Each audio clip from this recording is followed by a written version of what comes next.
What's the deal, everybody? Welcome back to the office. Jeremy Deal here, and today we're going to be jumping straight in the computer to tackle how to go about making these outlines for drone images to send off for your agents. Now, keep in mind, these are all rough estimations, and unless you are a licensed surveyor, you cannot provide an accurate representation. That does need to be marked somewhere, either by the agent or by you. But with that being said, let's go straight on over to the computer.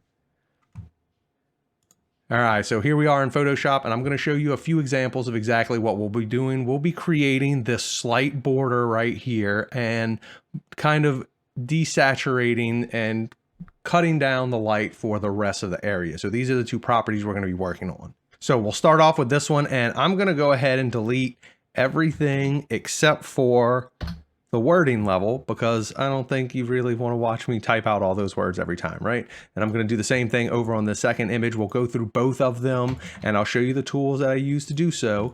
And I'll show you the exact order of operations in which I do everything. I'll be leaving the text, like I said, but that's the very last thing I do on all of them. So we'll jump back to the first one. And the first tool we're going to have to use is the pen tool. And if you've never used it before, don't worry. What I'm going to show you is very easy, very replicatable. Here we go. So we're going to come on over here and we're going to grab the pen tool, which is right here.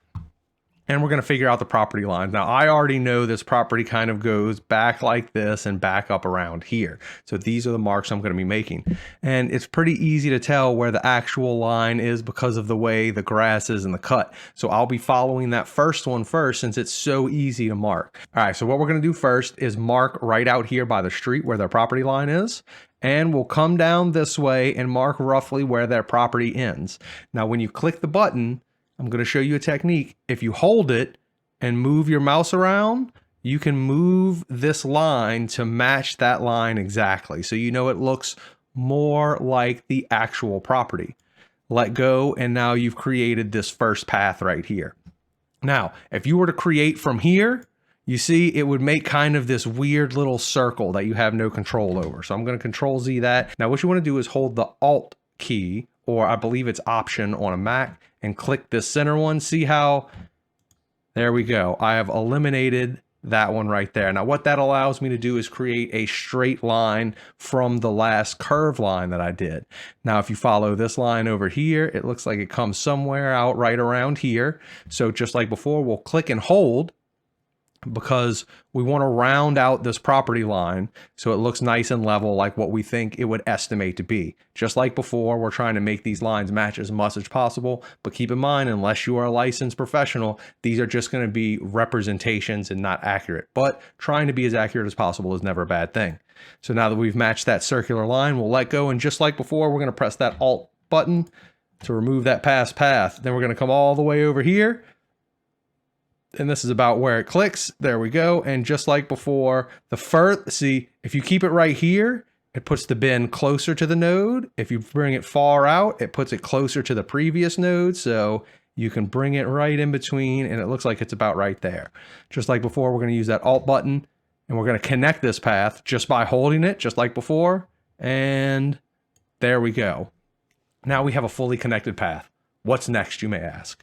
All right, I'll show you what's next. You're going to right click on this, and you're going to stroke path right here. Now you can pick any of these. I use my brush and set it up in advance and make sure my hardness is set to 100%. And I believe my brush is somewhere around 26. So when I press OK, I've got white as my foreground color. It will make a white line where that entire path was. Awesome, right? Super easy. What's the next step? We're going to right click again, and we're going to come right up here to where it says make selection. I do not feather the radius when I do this because I don't want that line blurred. I want a nice, hard, firm line right there. Okay, what that's done is it turned that path we just created into a selection. Now you can come up here to any other thing that uses a selection. I usually just grab the elliptical marquee. You can right key on it, and you want to select inverse. So now you've selected everything except for this property that you've marked out, right? This is where you're going to press Control J, or you can come over here and create a new layer. There's all kinds of options you can use. Control J is what I use. Then I'm going to press Control U, which is the hotspot for the hue and saturation, or hotspot, hotkey. There's what I'm looking for. I'm going to bring down that saturation, and I'm going to bring down that lightness. So there we go. Now we have a nice line so you can easily tell what that property is. The last thing I'm going to do is turn on my text. As I said, all lines are rough estimations and not survey accurate. I put this on there for all of my agents so they don't have to worry about it putting somewhere else, and it's very obvious on every image. Now let's go on to the next one so you can see it at a different angle, but it's still the same process. Here we go. So you're going to go down to your pen tool. Once again, we're going to do this one a little bit quicker, and you're going to start at the property line. Just like before, you're going to follow that property line all the way out, just like that. Then we're going to come on over here and hold it. So that way we can make that circle just like that. And then we're going to come back this way.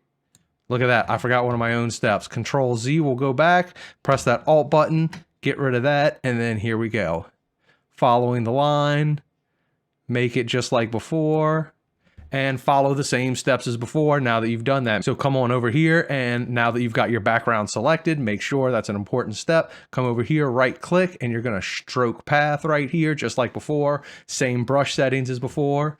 Boom, you now have your white line, and just like before, we're gonna come over here, we're gonna go make selection, 0 feathering, makes your little marching ants. Come over here, grab anything that you can select with. Elliptical marquee is what I use. Select inverse, just like that, and press Control J. And what that's actually doing is it's making a layer without this part on top of it. It makes it just easy to do this quick way of back and forth. Once again, I'm going to press Control U with this top layer selected. I'm going to decrease the saturation, bring down the darkness or lightness, make it darker. And there we go. We went from that to that. And just like before, add your text. All property lines are rough estimations and not survey accurate.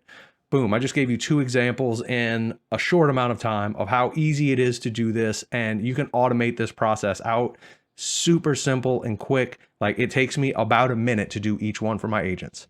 As always, keep rocking and rolling. Enjoy what you're doing. Make smart business decisions and start marking out these drone photos. I'll catch you next time.